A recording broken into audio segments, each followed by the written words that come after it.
тя да отговори. Колеги, това, което имам да ви кажа за този запис е, че по никакъв начин не съм участвала, нито съм ставала свидетел на разговори за уреждане на фирми или на някакви партийни кадри във връзка с обществени поръчки. А за назначения? За назначения също не съм оказвала натиск. Само си представете както се оказва този натиск от мен на 4 колеги, мъже, които са с изборни длъжности. Аз нито мога да ги притисна физически, нито мога да им окажа институционален натиск, тъй като те са избрани, никой не може да ги освободи, нито пък владея прокуратура, антикорупционна комисия, нямаше да им бъда толкова често обект на интерес, ако това беше факт.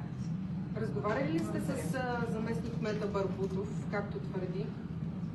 И на какви теми? Всички са разговаряли. Ставало ли Като депутат за 24-ти мир съм разговаряла с колегата Барбутов за това, че ние сме длъжни да покажем добро управление на София и всички проекти в Столична община и районните администрации да се движат в срок. Нищо повече, нито по-малко като съдържание. А някога има ли сте съмнение за този заместник-кмет? Да, вече се Не, ние бяхме абсолютно толкова очудени от това, което излезе. Тази седмица е една от по-тежките за Продължаване промяната. След 4 години търсене, най-накрая контролните органи в страната успяха да намерят нещо, което прилича на корупционна практика и има голям шанс да бъде такава. Това беше доказано и от запис, който също така изглежда да звучи да е автентичен. Много е важно да се отделят реалните факти от измислиците. На реалните факти става ясно, че заместник-кмет в Софийска община говори за корупция. Измислиците. Който е записвал кого, не става много ясно. Но няма и чак толкова голямо значение. Измислиците за натиск за назначения обаче са абсолютно безпочвени. Само си представете как лидер на партия се обажда на районен кмет, натиска го да назначи някой и този районен кмет не назначава никой. Нито едно от имената, за които се говори, че има натиск за назначение, всъщност не е назначено. За какъв натиск тогава говорим? Както винаги сме заявявали, всеки в Продължаване промяната е свободен да избира екипа, с който работи. Това е основен принцип. Може да има предложение и това е съвсем нормално, но не може да има натиск да бъдат назначавани хора и това е ясно доказано от факта, че няма нито едно назначение от въпросните лица, за които се говори, че има натиск на назначение. Слуховете за разпад на Продължаване на промяната също са доста преувеличени. От понеделник до сега има подадени 68 заявления за прекратяване на членство в партията и има подадени 40 заявления за ново членство в партията.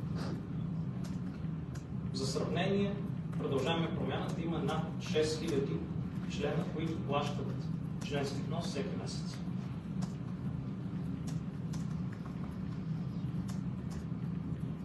Не на последно място. Продължаваме промяната беше създадена с една основна цел – просперираща България в сърцето на Европейския съюз. До момента, за изминалите малко над 3 години, откакто партията беше основана, и двете правителства, които партията излучи, България успя да постигне неща, които чакахме с десетилетия. Приемането ни в Шенген, приемането ни в еврозоната, освобождаването на българския бизнес от данък Русия в енергетиката, по-добри доходи за българските граждани, които ни махнаха от последното място в Европейския съюз.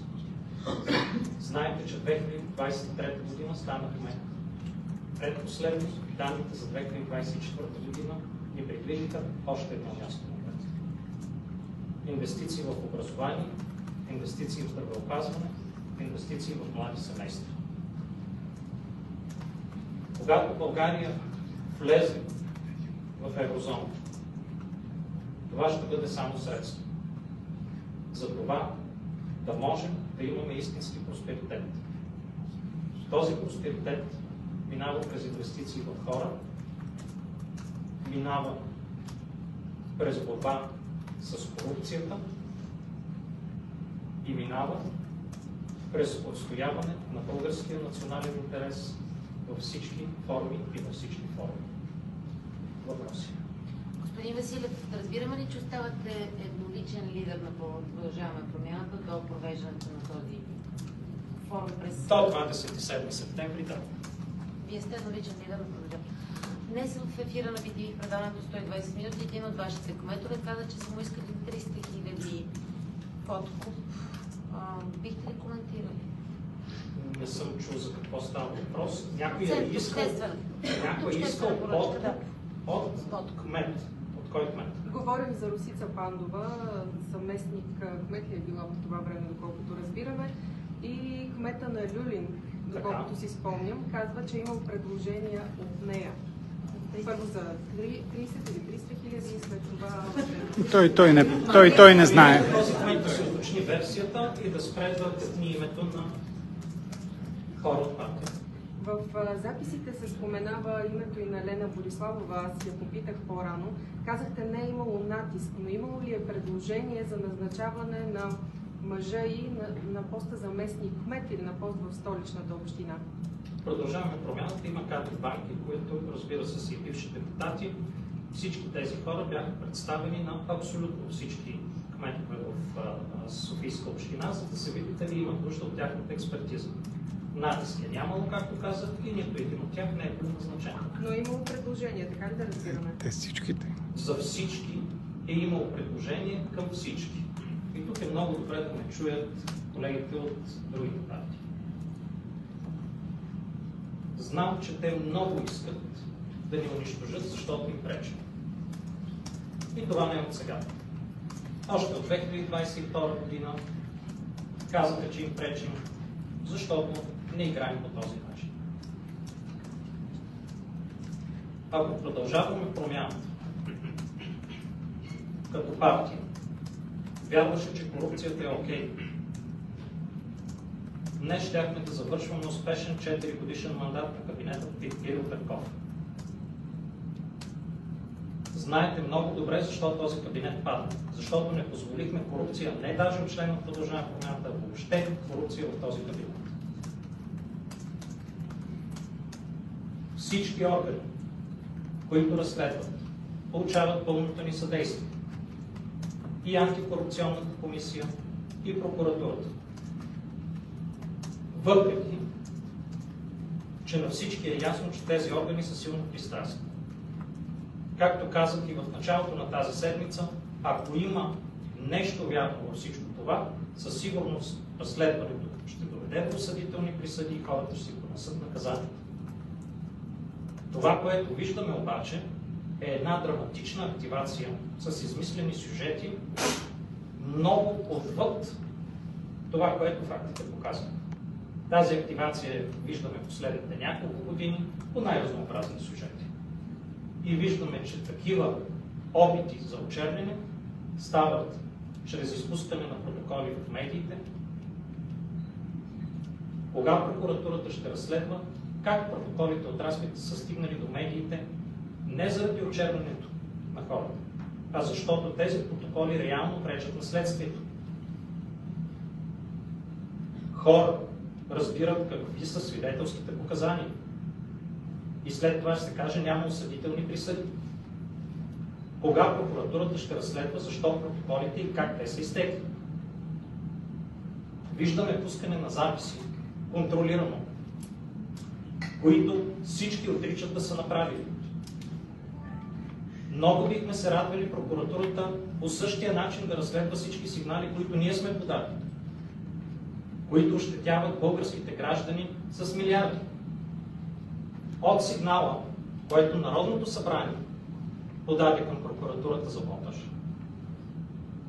до сигнала на антикорупционния фонд за Чичко Трибучко, до сигнала, който аз още като министър на финансите 2021 година подадох за договорите за текущ ремонт и поддръжка и получих отговор от тогавашния прокурор Гешев, че нямало умисъл и специфична цел в това договори за стотици милиони да бъдат индексирани 3 пъти, 5 пъти над това, което законът позволява. До сигналите, които бяха подадени за МВР и политическия чадър на контрабандата в Пловдив. Всичко това седи и отлежава. Няма лошо да разследва прокуратурата. Няма лошо да разследва антикорупционната комисия. Това, което е лошо обаче, е, че те не разследват всичко. Разследват избирателите. Ако смятате, че акция за очерняне от кого? От политическите ни опоненти. Кои? Тези, които контролират прокуратурата и МВР, мисля, че достатъчно добре знаете кои са. Мисля, че и всички български граждани знаят кои са. Господин Василев, два въпроса. Като говорите за опонентите, ясно, макар че е добре да ги назовете поименно, за да знаем и ние, а не да предполагаме. А имате ли подкрепата на партньорите си от ДБ? Под въпрос ли коалицията ПП-ДБ заради този корупционен скандал? И защо господин Кирил Петков беше сам, когато обяви решението си?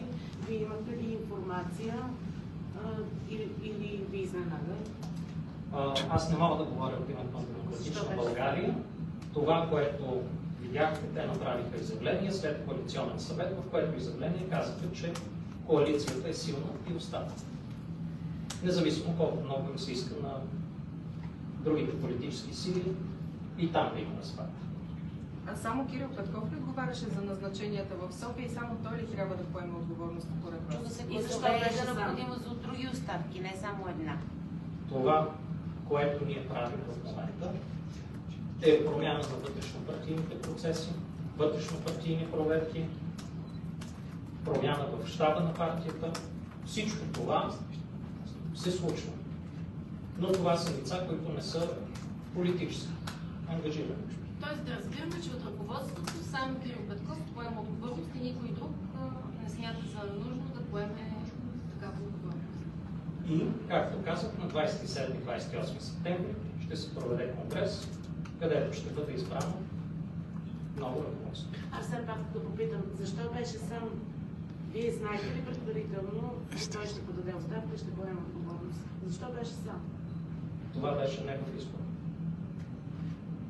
Да ви върна на кмета на Младост, цитирам, предложиха ми 300 000 лева за обществена поръчка за 5 милиона. А кой му ги е предложил?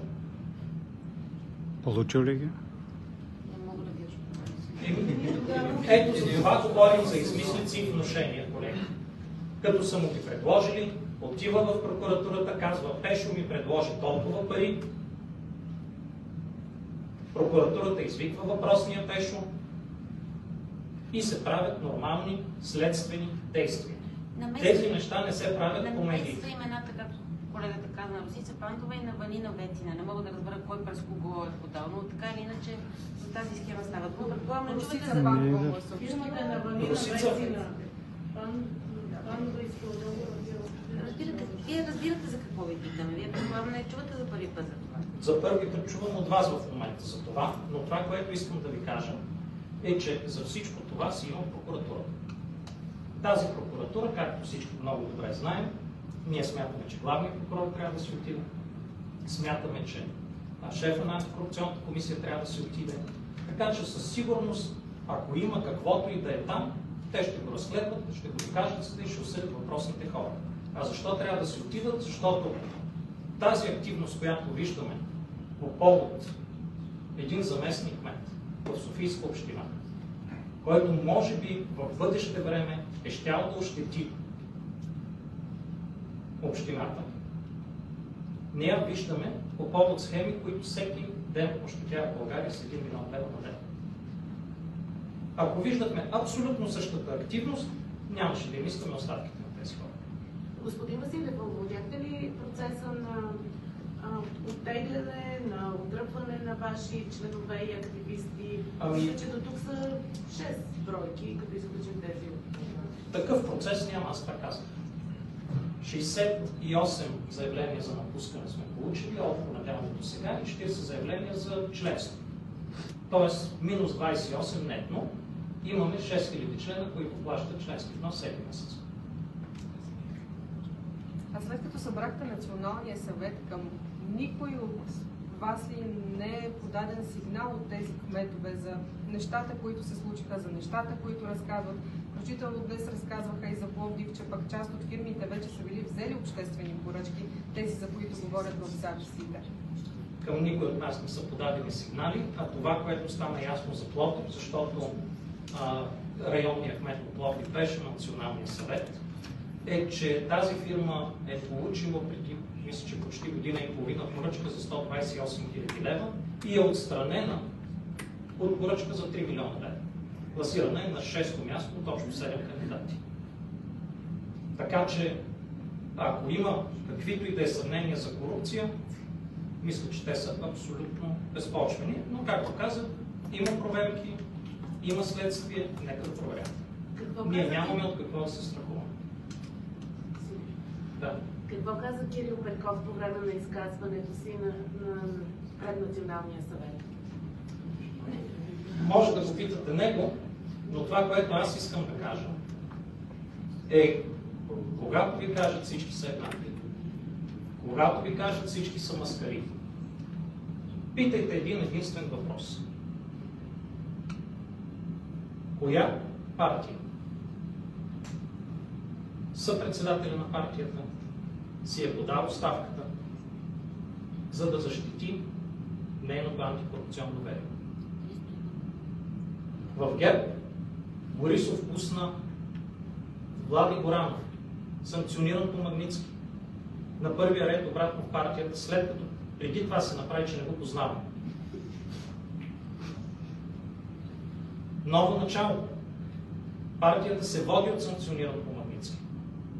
И когато бяхме на конгреса на АЛДЕ вчера, АЛДЕ казаха, че това е прецедент, те да трябва да изключат партия не на редовен конгрес на АЛДЕ, а с решение на бюрото в деня, в който този човек е овладял партията.